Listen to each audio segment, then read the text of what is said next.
Hello ಎಲ್ರಿಗೂ ನಮಸ್ಕಾರ. ನಿಮಗೆಲ್ಲ ಹೊಸ ವರ್ಷದ ಶುಭಾಶಯಗಳು. ಹ್ಯಾಪಿ ನ್ಯೂ ಇಯರ್ ಅಂತ ಹೇಳ್ತಾ ಹೊಸ ವ್ಲಾಗ್ನ ನಾನಿವತ್ತು ಶುರು ಮಾಡ್ತಾ ಇದ್ದೀನಿ. ನಮ್ಮ ಹಿಂದೂ ಪಂಚಾಂಗದ ಪ್ರಕಾರ ಹೊಸ ಸಂವತ್ಸರ ಅಂದರೆ ಹೊಸ ವರ್ಷ ಅಂದರೆ ನಮಗೆಲ್ರಿಗೂ ಯುಗಾದಿಯಿಂದ ಶುರುವಾಗುತ್ತೆ. ಆದರೆ ನಾವು ಕ್ಯಾಲೆಂಡರ್ ಪ್ರಕಾರ ಹೋಗೋದಾದರೆ ಜನವರಿಯಿಂದ ಹೊಸ ವರ್ಷ ಶುರುವಾಗುತ್ತೆ. 2025ನ ಮುಗಿಸಿ 2026ಅಲ್ಲಿ ನಾವಿವಾಗ ಇದ್ದೀವಿ. ಈ ವರ್ಷ ನೀವು ಅಂದ್ಕೊಂಡಿರೋ ಎಲ್ಲ ಒಳ್ಳೆ ಕೆಲಸನೂ ಆಗಲಿ ಅಂತ ಹೇಳ್ತಾ ಇವತ್ತಿನ ವ್ಲಾಗ್ನ ನಾನು ಕಂಟಿನ್ಯೂ ಮಾಡ್ತಾ ಇದ್ದೀನಿ. ನಾವು 2026ರ ಸಂಭ್ರಮನ ಹೇಗೆ ಸೆಲೆಬ್ರೇಟ್ ಮಾಡಿದ್ವಿ ಅನ್ನೋದನ್ನು ಈ ವಿಡಿಯೋದಲ್ಲಿ ನಾನು ನಿಮ್ಮ ಜೊತೆ ಶೇರ್ ಮಾಡ್ಕೊತಾ ಇದ್ದೀನಿ. ನಿಮಗೆಲ್ರಿಗೂ ಗೊತ್ತು, ಇವ್ರ ಮುಖಗಳು ನೋಡ್ತಿದ್ದಂಗೆ ನಿಮಗೆಲ್ರಿಗೂ ಗೊತ್ತಾಗುತ್ತೆ. ಇವರೆಲ್ಲ ನಮ್ಮ ಕ್ಲೋಸ್ ಕಸಿನ್ಸ್ ಅಂತ ಹೇಳಿಬಿಟ್ಟು ಇವರೆಲ್ಲರೂ ನಮ್ಮ ಮನೆಗೆ 31st ನೈಟ್ ಬಂದರು. ಅವ್ರು ಬರೋ ಅಷ್ಟರೊಳಗಾಗಲೇ ಒಂದು 8 ಗಂಟೆ ಆಗಿತ್ತು. ನಾನ್ ವೆಜ್ ಮಾಡೋಣ ಅಂತ ಹೇಳಿಬಿಟ್ಟು ನಾನ್ ವೆಜ್ ಎಲ್ಲ ತರಿಸಿದ್ವಿ. ಇನ್ನು ರೆಡಿ ಮಾಡಿರಲಿಲ್ಲ, ಸ್ವಲ್ಪನೇ ನಾನು ಮಾಡ್ಕೊತಾ ಇದ್ದೆ. ಅಷ್ಟರೊಳಗೆ ಇವ್ರು ಬಂದರು. ಇವಾಗ ಎರಡು ಫ್ಯಾಮಿಲಿ, ಅನಿತಕ್ಕ ವಿನುತಕ್ಕ ಅವರ 2 ಫ್ಯಾಮಿಲಿ ಬಂದಿದ್ದಾರೆ. ಹಾಗೆ ಅನಿತಕ್ಕ ವಿನುತಕ್ಕ ಅವರ ಅಮ್ಮನೂ ಕೂಡ ಬಂದರು. ಅವರು ನಮಗೆ ನಾನು ಲಾಸ್ಟ್ ಬ್ಲಾಗಲ್ಲಿ ಹೇಳಿದ್ದೆ ನಮ್ಮ ದೊಡ್ಡತ್ತೆ ಆಗಬೇಕಂತ ಹೇಳಿಬಿಟ್ಟು. ಇವರೆಲ್ಲರೂ ಮನೆಗೆ ಬರೋಕ್ಕೂ ಒಂದು ಅರ್ಧ ಗಂಟೆ ಮುಂಚೆ ನಮ್ಮ ಮನೆಗೆ ಸೋಫಾ ಕೂಡ ಬಂದಿತ್ತು. ಪೈ ಫರ್ನಿಚರ್ಸಿಂದ ನಾವು ಒಂದು ರೆಕ್ಲೈನರ್ ಸೋಫಾನ ಆರ್ಡರ್ ಮಾಡಿದ್ವಿ, ಅದು ಕೂಡ ಬಂದಿತ್ತು. ಹಾಗೆ ಆ ಕಡೆ ಈ ಕಡೆ ಇರೋವಂಥ 2 ರೆಕ್ಲೈನರ್ಸ್ನ ಸಪ್ರೇಟಾಗಿ ಇಟ್ಟಿದ್ದಾರೆ. ಯಾಕಂದರೆ ಅದನ್ನು ಫಿಕ್ಸ್ ಮಾಡಬೇಕು. ಅದಕ್ಕೋಸ್ಕರ ಅವರು ಫರ್ನಿಚರ್ ಅವರೇನೆ ಬಂದು ಫಿಕ್ಸ್ ಮಾಡಬೇಕಾಗಿರುತ್ತೆ. ಅದಕ್ಕೋಸ್ಕರ ಅದು ಹಾಗೇ ಇತ್ತು. ನಾವು ಅಂದ್ಕೊಂಡ್ವಿ ಇದನ್ನು ಯಾರು ಡೆಲಿವರ್ ಮಾಡೋಕ್ಕೆ ಬರ್ತಾರೆ ಅವರೇನೆ ಇದನ್ನು ರೆಕ್ಲೈನರ್ಸು ಫಿಕ್ಸ್ ಮಾಡಿ ಕೊಡ್ತಾರೆ ಅಂತ ಹೇಳಿಬಿಟ್ಟು. ಆದರೆ ಅವ್ರು ಹೇಳಿದ್ರು ನಾಳೆ ಟೆಕ್ನಿಷಿಯನ್ ಬಂದು ಅದಕ್ಕೆ ಫಿಕ್ಸ್ ಮಾಡಿ ಕೊಡ್ತಾರೆ ಅಂತ. ಸೊ ಇನ್ನೇನು ಮಾಡೋದು ಅಲ್ವಾ, ಆ ಕಡೆ ಈ ಕಡೆ ರೆಕ್ಲೈನರ್ ಇಲ್ಲದೆ ಇರೋ ಸೋಫಾದಲ್ಲಿ ಒಂದು ದಿನ ಕಳೆದಿದ್ದಾಯಿತು. ಇವಾಗ ಅಡುಗೆ ಪ್ರಿಪ್ರೇಷನ್ ನಾನು ಅರ್ಧ ಮಾಡಿದ್ದೆ ಅಂತ ಹೇಳಿದೆ ಅಲ್ವಾ. ವಿನುತಕ್ಕ ಫಿಶ್ನ ತೊಗೊಂಡು ಬಂದಿದ್ರು, ಅದರದ್ದು ಪ್ರಿಪ್ರೇಷನ್ ಇವಾಗ ನಡೀತಿದೆ. ಪಾಪ ವಿನುತಕ್ಕ ಬಂದ ತಕ್ಷಣ ಅಡುಗೆ ಮನೆಗೆ ಬಂದರು ಫಿಶ್ನ ರೆಡಿ ಮಾಡೋಣ ಅಂತ ಹೇಳಿಬಿಟ್ಟು. ಯಾಕಂದರೆ ಅವ್ರು ಬಂದಿದ್ದೇ ಲೇಟು, ಮತ್ತು ಊಟ ಎಲ್ಲ ಲೇಟ್ ಆಗಿಬಿಡುತ್ತೆ ಅಂತ ಹೇಳಿಬಿಟ್ಟು ಬೇಗ ಅಡುಗೆ ಮನೆಗೆ ಬಂದು ಫಿಶ್ ಎಲ್ಲ ಮ್ಯಾರಿನೇಟ್ ಮಾಡೋದಕ್ಕೆ ಅಂತ ಹೇಳಿಬಿಟ್ಟು ಎಲ್ಲ ರೆಡಿ ಮಾಡ್ಕೊತಾ ಇದ್ರು. ನಾನು ಮಟನ್ ಸಾಂಬಾರಿಗೆ ಆಲ್ರೆಡಿ ಒಗ್ಗರಣೆ ಹಾಕಿ ಬೇಯಿಸ್ತಾ ಇದ್ದೆ. ನೋಡಿ, ಹುಡುಗರೆಲ್ಲರೂ ಫಿಶ್ನ ಜಾಸ್ತಿ ಇಷ್ಟಪಡ್ತಾರೆ. ಅದಕ್ಕೆ ವಿನುತಕ್ಕ ಅವ್ರ ಮನೆ ಹತ್ರದಿಂದನೇ ಫಿಶ್ನ ತೊಗೊಂಡು ಬಂದಿದ್ರು. ಇಲ್ಲಿ ನಮ್ಮ ಏರಿಯಾದಲ್ಲಿ ನನಗಷ್ಟು ಗೊತ್ತಿಲ್ಲ ಫಿಶ್ ಎಲ್ಲ ತೊಗೊಂಡು ಬರೋದಕ್ಕೆ, ಯಾಕಂದರೆ ನಾವು ಜಾಸ್ತಿ ಮಾಡಲ್ಲ. ಅದಕ್ಕೋಸ್ಕರ ನೋಡ್ತಿದ್ದಂಗೆ ಅಡುಗೆ ಎಲ್ಲ ರೆಡಿ ಆಯಿತು. ಇದು ಚಿಕನ್ ಪೆಪ್ಪರ್ ಡ್ರೈ ಮಾಡ್ತಾ ಇರೋದು. ಫೈನಲ್ ಆಗಿ ಇವಾಗ ಸ್ವಲ್ಪ ಕೊತ್ತಂಬರಿ ಸೊಪ್ಪು ಉದುರಿಸಿದ್ರೆ ಚಿಕನ್ ಪೆಪ್ಪರ್ ಡ್ರೈ ಮುಗೀತು. ಇವಾಗ ಅನಿತಕ್ಕನ ಡ್ಯೂಟಿ ಏನಂದರೆ ಫಿಶ್ನ ಬೇಯಿಸಿ ಎಲ್ರಿಗೂ ಕೊಡೋದು. ಅವರು ಫಿಶ್ ಎಲ್ಲ ಚೆನ್ನಾಗಿ ಮಾಡ್ತಾರೆ, ತವಾ ಫ್ರೈ ಎಲ್ಲ. ಅದಕ್ಕೋಸ್ಕರ ಅವರೆಲ್ರಿಗೂ ಫಿಶ್ನ ಫ್ರೈ ಮಾಡಿ ತವಾ ಫ್ರೈ ಮಾಡಿ ಎಲ್ರಿಗೂ ಕೊಡ್ತಾಯಿದ್ರು. ನಾವಿನ್ನೂ ಯಾರೂ ಊಟ ಮಾಡಿಲ್ಲ. ರೆಡಿ ಆಗ್ತಾ ಇದೆ. ಹೌದಾ? ತವಾ ಫ್ರೈನ ಊಟದ ಜೊತೆಗೆ ತಿನ್ನೋಕೆ ಹೋದರೆ ತಣ್ಣಗಾಗಿರುತ್ತೆ, ಚೆನ್ನಾಗಿರಲ್ಲ ಅಂತ ಹೇಳ್ಬಿಟ್ಟು ಅನಿತಕ್ಕೆ ಎಲ್ರಿಗೂ ಮೊದಲೇ ಮಾಡಿಕೊಟ್ರು. ನಾವು ಅದನ್ನೆಲ್ಲ ತಿಂದಾದ್ಮೇಲೆ ನಂತರ ನಾವು ಊಟನ ಶುರು ಮಾಡಿರೋದು. ಇವಾಗ ಎಲ್ಲರೂ ಕುತ್ಕೊಂಡು ತಿಂತಾ ಇದ್ದೀವಿ. ಏನೇನು ವೆರೈಟಿ ಮಾಡಿದ್ದೀರಾ ಶ್ರುತಿ? ತಿಂದಾಯ್ತು, ಊಟ ಆಯಿತು. ಸ್ವಲ್ಪ ಐತೆ. This is variety 1. ಖಾಲಿ ಚಿಕನ್ ನೀಟಾಗಿ ಸೇಲ್ ಆಗ್ತಾ ಇದೆ. ಚಿಕನ್ ಸೇಲಿಂಗ್ ನಡೀತಾ ಇದೆ. ಖಾಲಿ ಮೋಸ್ಟ್ಲಿ ಇಲ್ಲ. ಕೊನೆಯಲ್ಲಿ ಬೆಳ್ಳುಳ್ಳಿ ತಿನ್ಕೋಬೋದಷ್ಟೇ. ನಾವು ಬೆಳ್ಳುಳ್ಳಿ ತಿನ್ಬೋದು ಕೊನೆಯಲ್ಲಿ. ನಾವಿಲ್ಲಿ ರೆಡ್ ಪಾಂಪ್ಲೆಟ್ ಫಿಶಲ್ಲಿ ತವಾ ಫ್ರೈನ ಮಾಡ್ತಾ ಇರೋದು. ಇನ್ನೊಂದು ವಿಪರ್ಯಾಸ ಏನಂತಂದರೆ ಅನಿತಕ್ಕ ಎಲ್ಲರಿಗೂ ಫಿಶ್ನ ಮಾಡಿಕೊಡ್ತಾ ಇದ್ದಾರಲ್ವ. ಆ್ಯಕ್ಚುಲಿ ರಿಯಲ್ ಫ್ಯಾಕ್ಟ್, ಅವ್ರು ಫಿಶ್ನ ತಿನ್ನೋದೇ ಇಲ್ಲ, ಅವ್ರಿಗೆ ಇಷ್ಟ ಇಲ್ವಂತೆ. ಬಟ್ ಎಲ್ರಿಗೂ ಮಾಡಿಕೊಡ್ತಾರೆ. ವಿನುತಕ್ಕನೂ ಫಿಶ್ ತಿನ್ನಲ್ಲ, ಅನಿತಕ್ಕನೂ ಫಿಶ್ ತಿನ್ನಲ್ಲ. ಅವ್ರ ಮನೇಲಿ ಎಲ್ಲರೂ ತಿಂತಾರೆ, ಬಟ್ ಇವರಿಬ್ಬರು ತಿನ್ನೋದಿಲ್ಲ, ಇಷ್ಟ ಇಲ್ವಂತೆ. ಬಟ್ ಚೆನ್ನಾಗಿ ಮಾಡಿಕೊಡ್ತಾರೆ. ಏನೇನೆ ರೆಸಿಪಿ ಎಲ್ಲ ಖಾಲಿಯಾಗಿದೆ. ಸೂರಜ್ ಮಾಡಿದ್ದು ನೋಡಿ, ಇಲ್ಲಿ ಖಾಲಿಯಾಗಿದೆ. ಬಿರಿಯಾನಿ ಇದೆ, ಮಟನ್ ಇದೆ. ತುಂಬ ತೋರಿಸ್ಬಾರ್ಸಿದ್ರೆ ತುಂಬ ನೋಡಬೇಡಿ ಅಂತ. ನಾವು ಊಟಕ್ಕೆ ಕೂರೋಷ್ಟೊಳಗೆ ಹತ್ತತ್ರ 10 ಗಂಟೆ 10 ಕಾಲಾಗೋಗಿತ್ತು. ಇವಾಗ ನಾವೆಲ್ಲರೂ ಬಿಗ್ ಬಾಸ್ ನೋಡಿಕೊಂಡು ಊಟನ ಮಾಡ್ತಾಯಿದ್ದೀವಿ. ಬಿಗ್ ಬಾಸ್ ಬಗ್ಗೆ ಮಾತಾಡಿಕೊಂಡು ಬಿಗ್ ಬಾಸ್ ನೋಡಿಕೊಂಡು ಊಟ ಮಾಡ್ತಾ ಇರೋದು ನಾವೆಲ್ಲರೂ. ಯಾವ್ಯಾವ ಕಂಟೆಸ್ಟೆಂಟ್ಸ್ ಎಲ್ಲ ಹೆಂಗೆ ಆಟ ಆಡ್ತಿದ್ದಾರೆ, ಅದರಲ್ಲಿ ನಮ್ಗೆ ಯಾರು ಇಷ್ಟ, ಯಾರ್ದು ಚೆನ್ನಾಗಿ ಆಟ ಬರ್ತಿದೆ, ಯಾರ್ದು ಚೆನ್ನಾಗಿಲ್ಲ, ಆ ಥರ ಎಲ್ಲ ಕಾನ್ವರ್ಸೇಷನ್ ಮಾಡಿಕೊಂಡು ನಾವು ಊಟ ಮಾಡ್ತಾಯಿದ್ದೀವಿ.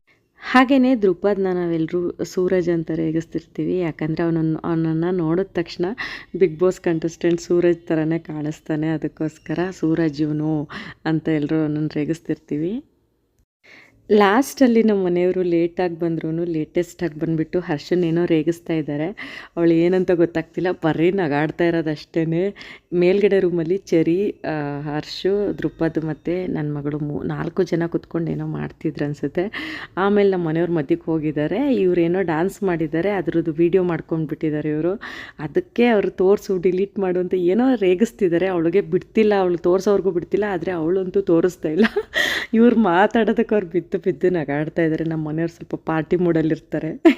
ಅದಕ್ಕೆ ಇವರೆಲ್ರಿಗೂ ಫುಲ್ಲು ನಗು ಅಂದರೆ ನಗು. ನನ್ನ ಮಗಳು ಕಳ್ಳಿ ಥರ ವೀಡಿಯೋ ಮಾಡ್ಕೊಂಡಿದ್ದಾಳೆ. ಆ್ಯಕ್ಚುಲಿ ಈ ವಿಡಿಯೋನ ಅವಳ ಫೋನಲ್ಲಿ ಮಾಡಿ ನನಗೆ ಕಳಿಸಿರೋದು. ಇವಾಗ ಫೈನಲಿ ನಾವು 12 ಗಂಟೆಗೆ ಕೇಕ್ನ ಕಟ್ ಮಾಡ್ತಾ ಇದ್ದೀವಿ. 2025 ಖುಷಿಯಿಂದ ಕಳಿಸಿ 2026 ಖುಷಿಯಿಂದ ನಾವು ವೆಲ್ಕಮ್ ಮಾಡ್ತಾ ಇದ್ದೀವಿ.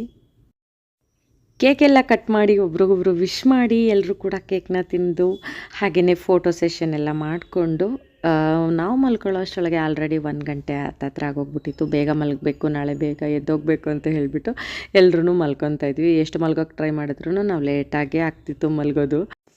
ಫೋಟೋ ಸೆಷನ್ ಎಲ್ಲ ಮುಗಿಸಿ ಮಲಗೋ ಅಷ್ಟರೊಳಗೆ 1 ಗಂಟೆ ಮೇಲಂತೂ ಆಗಿತ್ತು. ಯಾವಾಗ ನಿದ್ದೆ ಬಂತು ಮಲ್ಕೊಂಡ್ವಿ ಅಂತಲೇ ಗೊತ್ತಿಲ್ಲ. ಹಾಗೆಯೇ ಇದು 2026 ಮಾಡಿರೋವಂತಹ ಫಸ್ಟ್ ವೀಡಿಯೋ ಅಂತಲೇ ಹೇಳ್ಬೋದು. ಇವಾಗ ನಿಮಗೆ ಶಾರ್ಟ್ಸ್ ತೋರಿಸ್ತಿದ್ದೀನಿ. ಅದು ಅನಿತಕ್ಕ ಎಲ್ರಿಗೂ ವಿಶ್ ಮಾಡ್ತಿದ್ದಾರೆ ಹ್ಯಾಪಿ ನ್ಯೂ ಇಯರ್ ಅಂತ ಹೇಳಿಬಿಟ್ಟು. ಹರ್ಷು ಕೂಡ ವಿಶ್ ಮಾಡ್ತಿದ್ದಾರೆ. ಎಲ್ಲರೂ ಅವ್ರ ಮನೆಗೆ ಹೊರಡ್ತಾ ಇದ್ದಾರೆ ಬೇಗ ಹೋಗ್ಬೇಕಂತ ಹೇಳಿ. ಅವರು ಹೊರಡೋ ಅಷ್ಟರಲ್ಲಿ 8:30 9 ಗಂಟೆ ಆಗಿತ್ತು. ಅಷ್ಟು ಬೇಗ ನಾವು ಮನೆಗೆ ಹೋಗ್ಬೇಕಂತ ಹೊರಡ್ತಾ ಇದ್ದಾರೆ.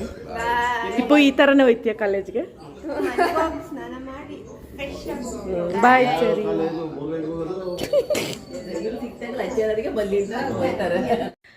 ಇವರೆಲ್ಲರೂ ಬೆಳಗ್ಗೆ ಹೊರಟ್ರು. ನಮಗಂತೂ ಬೇಜಾರಾಯಿತು, ಸಂಜೆವರೆಗೂ ಇರಬೇಕಿತ್ತು ಅಂತ ಹೇಳಿಬಿಟ್ಟು. ಆದ್ರೂ ಅವ್ರವ್ರದ್ದೇ ಕೆಲಸಗಳಿರುತ್ತಲ್ವ.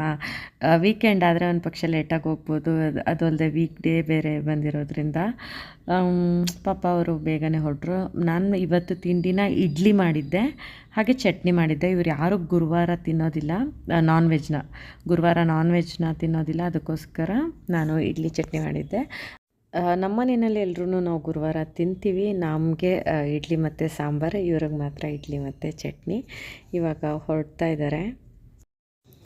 ಒಂದು ಕಾರಲ್ಲಿ ಎಷ್ಟು ಜನ ಬಂದಿದ್ದಾರೆ ನೋಡಿ. ಇವಾಗ ನಾನು ನಿಮಗೆ ತೋರಿಸ್ತೀನಿ ಎಲ್ಲರೂ ಹೆಂಗೆ ಕೂತ್ಕೊಂಡ್ರು ಅಂತ ಹೇಳಿಬಿಟ್ಟು. ಇವಾಗ ಎಲ್ಲರೂ ಲಗೇಜ್ ಡಿಕ್ಕಿಗೆ ಹಾಕಿ 1 by 1 ಇವಾಗ ಎಲ್ಲರೂ ಕೂತ್ಕೊಳ್ಳೋಕೆ ಹೋಗ್ತಾ ಇದ್ದಾರೆ.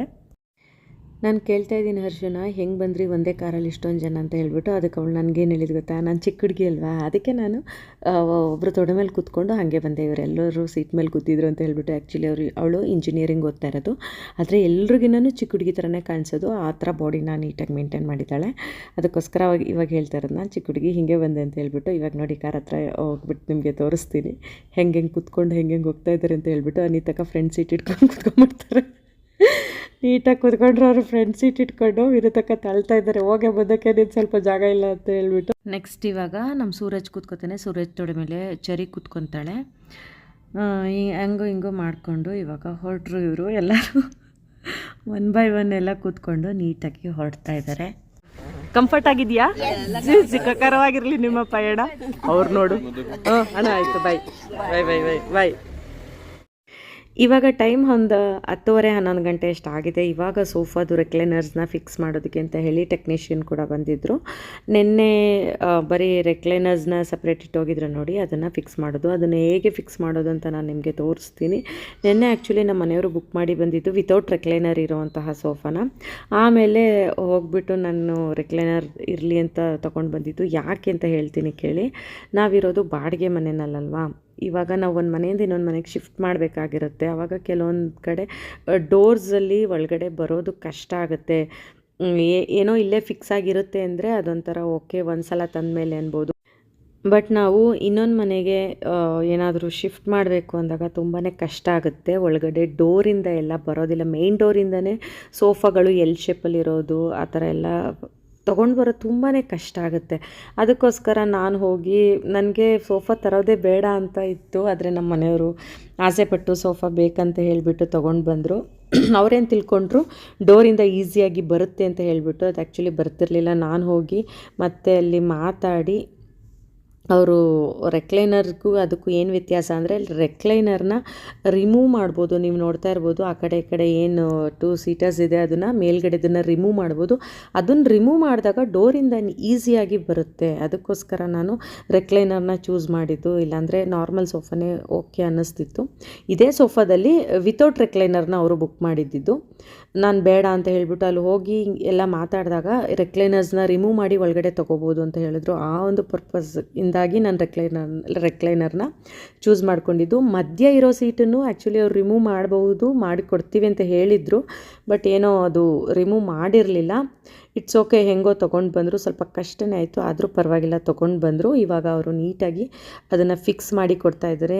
ನಾನು ನಿಮ್ಗೆಲ್ರಿಗೂ ಏನು ಒಂದು ಸಜೆಸ್ಟ್ ಮಾಡೋದು ಬಾಡಿಗೆ ಮನೆಯಲ್ಲಿ ಇರೋರಿಗೆ ಅಂದರೆ, ಈ ಥರ ಸೋಫಾಗಳನ್ನ ತೊಗೊಳ್ಳುವಾಗ ನಮ್ಮ ಮೈನ್ ಡೋರಿಂದ ಅದು ಈಸಿಯಾಗಿ ನಮ್ಮ ಮನೆ ಒಳಗಡೆಗೆ ಬರುತ್ತಾ, ಅದು ಮತ್ತೆ ನಾವು ಮನೆ ಶಿಫ್ಟ್ ಮಾಡುವಾಗ ಈಸಿಯಾಗಿ ಮನೆಯಿಂದ ಆಚೆಗೆ ತೊಗೊಂಡು ಹೋಗ್ಬೋದಾ, ಅದನ್ನು ನೋಡಿಕೊಂಡು ದಯವಿಟ್ಟು ತೊಗೊಳ್ಳಿ.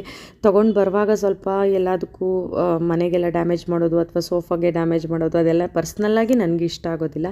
ಅದಕ್ಕೋಸ್ಕರ ನಾನು ದುಡ್ಡು ಜಾಸ್ತಿ ಆದ್ರೂ ಪರವಾಗಿಲ್ಲ ಅಂತ ಹೇಳಿಬಿಟ್ಟು ಇದನ್ನು ಚೂಸ್ ಮಾಡಿದ್ದು. ನಾನು ವಿತೌಟ್ ರೆಕ್ಲೈನರ್ಗೂ ವಿತ್ ರೆಕ್ಲೈನರ್ಗೂ 10,000 ಡಿಫ್ರೆನ್ಸ್ ಇತ್ತು. ನಾವು 10,000 ಮುಖ ನೋಡ್ಕೊಳಕ್ಕೆ ಹೋದರೆ ನಮ್ಮ ಪ್ರಾಪರ್ಟಿನೇ ಹಾಳಾಗೋದಲ್ವ ಅಂತ ಹೇಳಿಬಿಟ್ಟು ನಾನು ವಿತ್ ರೆಕ್ಲೈನರ್ನ ಚೂಸ್ ಮಾಡಿರೋ ಅಂಥದ್ದು. ನಾನು ರೆಕ್ಲೈನರ್ನ ಚೂಸ್ ಮಾಡಿ ಅದು ಮನೆಗೆ ಬಂದ ಮೇಲೆ ನಮಗೆ ಅದ್ರ ಮೇಲೆ ಕೂತು ಸ್ವಲ್ಪ ಫೀಲ್ ಮಾಡಿದ್ಮೇಲೆ ಅನ್ನಿಸ್ತು ವಿತೌಟ್ ರೆಕ್ಲೈನರ್ನ ತೊಗೊಂಡಿದ್ದಿದ್ರೆ ಚೆನ್ನಾಗಿರ್ತಿರ್ಲಿಲ್ಲ ಅಂತ. ಯಾಕಂದರೆ ವಿತ್ ರೆಕ್ಲೈನರ್ ಅಂದರೆ ನಿಮಗೆ ಗೊತ್ತಿರುತ್ತೆ ರೆಕ್ಲೈನರ್ಸ್ ಎಷ್ಟು ಫೀಲ್ ಕೊಡುತ್ತೆ ನಮಗೆ ಅದ್ರ ಮೇಲೆ ಕೂತ್ಕೊಳ್ಳೋದಕ್ಕೆ, ಹಾಗೆ ಮಲ್ಕೊಳ್ಳು ಕೂಡ ಬಹುದು ಅದ್ರ ಮೇಲೆ. ರೆಕ್ಲೈನರ್ ಇಲ್ಲದೆ ಇರೋದಂದರೆ ಸುಮ್ಮನೆ ಕೂರಬೇಕಿತ್ತು ಅಷ್ಟೇ ಅದ್ರ ಮೇಲೆ. ಇದರಲ್ಲಿ ಅಂದರೆ ಕಾಲ ಮೇಲೆ ಎತ್ತಿ ಹಾಗೆ ನಿದ್ದೆ ಕೂಡ ಮಾಡ್ಬೋದು, ಚೆನ್ನಾಗಿರುತ್ತೆ. ಇದಿಷ್ಟು ನಮ್ಮ ಸೋಫಾ ಕತೆ ಆಗಿತ್ತು ಸ್ನೇಹಿತರೆ. ಆ್ಯಕ್ಚುಲಿ ನನಗೆ ನಮ್ಮ ಮನೆಯಲ್ಲಿ ಒಬ್ಬರು ಗೆಸ್ಟ್ ಇದ್ದಾರೆ, ಒಂದು ಫ್ಯಾಮಿಲಿ ಇದೆ. ನಾನು ಅವ್ರನ್ನ ಇಂಟ್ರೊಡ್ಯೂಸ್ ಮಾಡಿಕೊಟ್ಟಿಲ್ಲ, ನಾನು ಮಾಡಿಕೊಡ್ತೀನಿ. ಇದನ್ನೆಲ್ಲ ಪ್ರೊಸೆಸ್ ಆದಮೇಲೆ ನಾನು ನಿಮಗೆ ಅದನ್ನು ಅವ್ರನ್ನ ಇಂಟ್ರೊಡ್ಯೂಸ್ ಮಾಡ್ತೀನಿ. ಹೊಸಬ್ರು ಗೆಸ್ಟ್ ಅಂತ ಏನಿಲ್ಲ, ನಮಗೆ ತುಂಬ ಹಳೆ ಪರಿಚಯ, ಒಂದು 15 ವರ್ಷದ ಪರಿಚಯನೇ ಅವರು. ನಮಗೆ ಫ್ಯಾಮಿಲಿ ಫ್ರೆಂಡ್ ಅಂತಲೇ ಹೇಳ್ಬೋದು.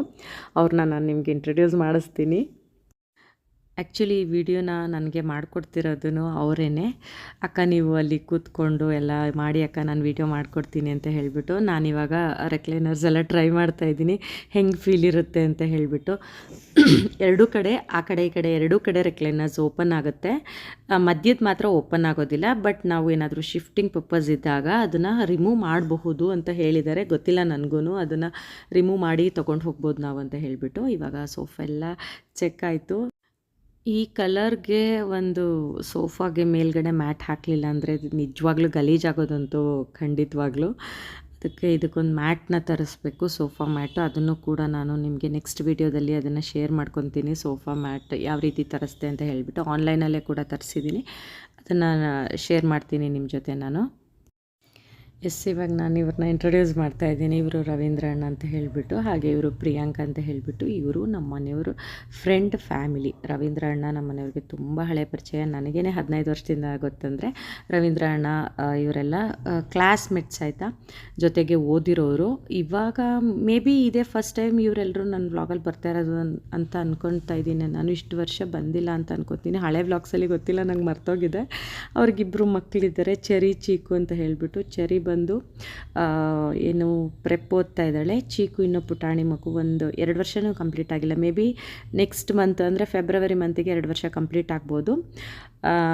ಇವರು ನಮ್ಮ ಮನೆಗೆ ಹೊಸ ವರ್ಷಕ್ಕೆ ಅಂತಲೇ ಬಂದಿದ್ದರು, ಅಂದರೆ ಬೆಳಗ್ಗೆ ಬಂದಿದ್ದು, ರಾತ್ರಿ ಬಂದಿರಲಿಲ್ಲ, ಬೆಳಗ್ಗೆ ಬಂದಿದ್ದರು. ಇವಾಗ ಅವ್ರು ನಮ್ಮ ಮನೆಯಲ್ಲೇ ಇದ್ದಾರೆ, ಊಟ ಮುಗಿಸ್ಕೊಂಡು ರಾತ್ರಿ ಹೋಗ್ತಾರೆ.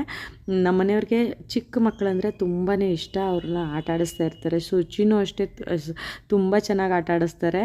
ಅವನು ಸ್ವಲ್ಪ ಬರೋವರೆಗೂ ಸ್ಟಾರ್ಟಿಂಗ್ ಪ್ರಾಬ್ಲಮ್ ಅಷ್ಟೇ ಶುಚಿಗೆ, ಅಂದರೆ ಮಧು ಅಣ್ಣನ ಮಗನಿಗೆ. ಬಂದ ಮೇಲೆ ಚೆನ್ನಾಗಿ ಆಟ ಆಡ್ತಾನೆ. ಇವಾಗ ಇವರಿಬ್ಬರು ಇದ್ದಾರೆ, ಇವರಿಬ್ಬರನ್ನ ಆಟ ಆಡಿಸ್ತಾ ಇದ್ದಾರೆ. ಸ್ನೇಹಿತರೆ, ನನ್ನ ಹೊಸ ವರ್ಷದ ವ್ಲಾಗ್ ಇಷ್ಟ ಆಗಿತ್ತು. ವ್ಲಾಗ್ ಹೇಗಿತ್ತಂತ ನನಗೆ ಕಮೆಂಟ್ ಮಾಡಿ ತಿಳಿಸಿ. ನಾನು ಆ್ಯಕ್ಚುಲಿ ಈ ವ್ಲಾಗ್ ಹಾಕೋಕ್ಕೂ ಮುಂಚೆ ವೀಣಕ್ಕ ಮನೆದು ಇನ್ನೊಂದು ಗೃಹ ಪ್ರವೇಶದ್ದು ಇನ್ನೊಂದು ಪಾರ್ಟ್ ವೀಡಿಯೋ ಹಾಕಬೇಕಿತ್ತು. ನನಗೆ ಟೈಮ್ ಸಾಕಾಗಲಿಲ್ಲ ಎಡಿಟ್ ಮಾಡೋದಕ್ಕೆ. ಅಂದರೆ ಕಳೆದ ವರ್ಷ 2025ರಲ್ಲಿ ನಂಗೆ ಟೈಮ್ ಸಾಕಾಗಲಿಲ್ಲ ಎಡಿಟ್ ಮಾಡೋದಕ್ಕೆ. ಸ್ವಲ್ಪ ಬ್ಯುಸಿ ಆಗಿಬಿಟ್ಟಿದ್ದೆ, ಅದಕ್ಕೋಸ್ಕರ ಎಡಿಟ್ ಮಾಡಿರಲಿಲ್ಲ. ಫಸ್ಟ್ ವ್ಲಾಗ್ ಮಾತ್ರ ಹಾಕಿದ್ದೀನಿ. ಸೆಕೆಂಡ್ ವ್ಲಾಗ್ನ ಈ ವ್ಲಾಗ್ ಹಾಕಿದ್ಮೇಲೆ ಸೆಕೆಂಡ್ ವ್ಲಾಗ್ನ ಎಡಿಟ್ ಮಾಡಿ ನಾನು ಹಾಕ್ತೀನಿ. ನಾನು ವೀಣಕ್ಕ ಮನೆಯದ್ದು ಗೃಹ ಪ್ರವೇಶದ 2ನೇ ವೀಡಿಯೋನ ಎಡಿಟ್ ಮಾಡಿದ್ದಿದ್ರೆ ಇಷ್ಟೊತ್ತಿಗೆ ಹಾಕಿನೇ ತುಂಬ ದಿನ ಆಗಬೇಕಾಗಿತ್ತು. ನನ್ನದೇ ತಪ್ಪು, ಬೇಗ ಎಡಿಟ್ ಮಾಡೋಕ್ಕಾಗಲಿಲ್ಲ ನನಗೆ ಅದಕ್ಕೋಸ್ಕರ ಮಾಡಿರಲಿಲ್ಲ. ಹೆಂಗಿದ್ರು ಹೊಸ ವರ್ಷದ ಹೊಸ ವೀಡಿಯೋ ಮಾಡ್ಕೊಂಡಿದ್ನಲ್ಲ, ಇದನ್ನು ಫಸ್ಟ್ ಹಾಕೋಣ ಅಂತ ಹೇಳಿಬಿಟ್ಟು ಇದನ್ನು ಹಾಕಿದ್ದೀನಿ. ಇದು ಆದ ತಕ್ಷಣವೇ ನೆಕ್ಸ್ಟ್ ವೀಣಕ್ಕ ಮನೆಯದು ಇನ್ನೊಂದು 2ನೇ ಪಾರ್ಟ್ ವೀಡಿಯೋ ಬರುತ್ತೆ. ನನ್ನ ಈ ವ್ಲಾಗ್ನ ನೀವೆಲ್ಲರೂ ಕಡೆಯವರೆಗೂ ನೋಡೋದಕ್ಕೆ ನಿಮಗೆಲ್ಲ ತುಂಬ ಥ್ಯಾಂಕ್ಸ್ ಅಂತ ಹೇಳ್ತಾ, ಮತ್ತೊಮ್ಮೆ ನಿಮಗೆಲ್ರಿಗೂ ಹೊಸ ವರ್ಷದ ಶುಭಾಶಯಗಳನ್ನ ತಿಳಿಸ್ತಾ ಈ ವ್ಲಾಗ್ನ ಇಲ್ಲಿಗೆ ಮುಗಿಸ್ತಾ ಇದ್ದೀನಿ. ನೆಕ್ಸ್ಟ್ ವೀಡಿಯೋ ವೀಣಕ್ಕ ಮನೆದೇ ವೀಡಿಯೋ ಆಗಿರುತ್ತೆ. ಹಾಗೆಯೇ ಈ ವರ್ಷ ಒಳ್ಳೆ ಕಂಟೆಂಟ್ ಇರೋ ವೀಡಿಯೋಗಳನ್ನ ಮಾಡಿ ಹಾಕಬೇಕಂತ ನನಗೆ ತುಂಬ ತಲೆನಲ್ಲಿದೆ. ಹಾಗೆ ಸ್ವಲ್ಪ ಕೆಲವು ಪ್ಲ್ಯಾನ್ಸ್ಗಳು ಕೂಡ ಇದೆ, ಅದನ್ನೆಲ್ಲ ಎಕ್ಸಿಕ್ಯೂಟ್ ಮಾಡಬೇಕಷ್ಟೇ 2026ರಲ್ಲಿ. ಅದೆಲ್ಲ ನನಗೆ ಈಡೇರಲಿ ಅಂತ ದೇವರಲ್ಲಿ ಕೇಳ್ಕೊತ ಈ ವ್ಲಾಗ್ನ ನಾನು ಇಲ್ಲಿಗೆ ಮುಗಿಸ್ತಾ ಇದ್ದೀನಿ. ನಾನು ನಿಮಗೆ ಇನ್ನೊಂದು ನನ್ನ ಹೊಸ ವ್ಲಾಗ್ ಜೊತೆಗೆ ಸಿಗ್ತೀನಿ. ಅಲ್ಲಿವರೆಗೂ ಎಲ್ರಿಗೂ ಟೇಕ್ ಕೇರ್, ಬೈ.